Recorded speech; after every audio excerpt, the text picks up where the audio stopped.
I'm 38 years old. For the last 12 years, I've been the perfect wife. I'm the woman who never forgets a birthday, who knows exactly how much sugar goes into her husband's morning coffee, and whose shirts are always perfectly pressed, hanging in the closet like soldiers. But the truth is, nobody has truly seen me in a long, long time. I've become part of the furniture. Just a background noise in someone else's life. I convinced myself I'd forgotten what desire felt like. I buried it deep inside, every single time I folded his clothes, every time we sat through another quiet dinner where nobody asked about my feelings. I started another load of washing just to avoid that cold, empty bedroom upstairs. But when they both reached for me, I didn't pull back. I opened that door wide and refused to shut it. Caleb, my husband's cousin, started visiting more often lately.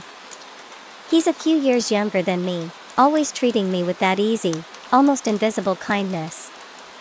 And then there was Jonah, his closest friend. Jonah is quieter, rougher around the edges, with eyes that slice through any room like he's asking questions I'm too scared to answer. They never looked at me like I was slowly disappearing. To them, I wasn't just the wife. I was a woman. That particular night, a storm knocked out the electricity. My husband was away on another business trip that got delayed. The house was dark, filled with the rhythmic drumming of rain on the roof.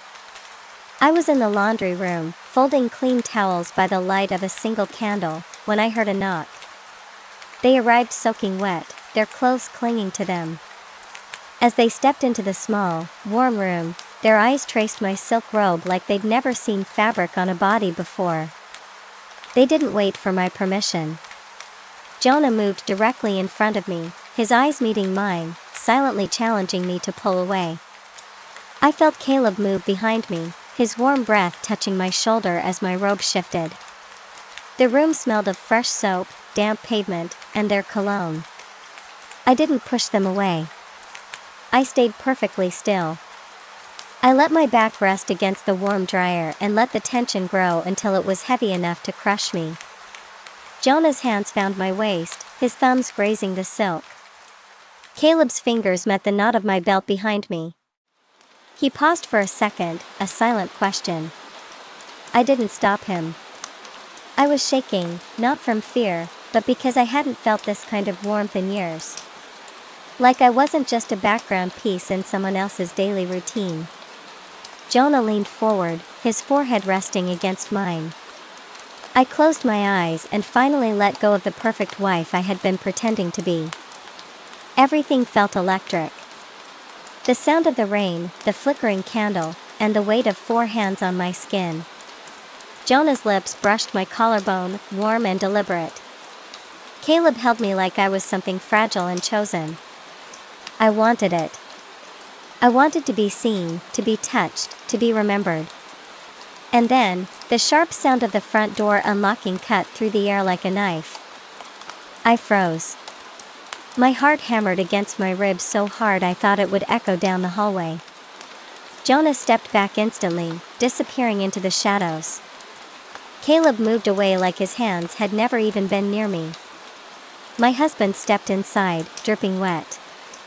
He kissed my cheek, a dry, routine kiss, and asked why the power was out. I nodded, I smiled, I lied. I told him I'd been looking for a flashlight. Just like that, everything went back to normal. But the following morning, the house felt different. The sun filtered through the blinds, the birds chirped, but the ghost of their fingers was still living on my skin. I know it's wrong. I know it's a betrayal. I've been drowning for years, and suddenly, for the first time in a decade, I remember how to breathe. I'm not just a wife anymore. I'm finally alive. And I don't think I can ever go back to the silence.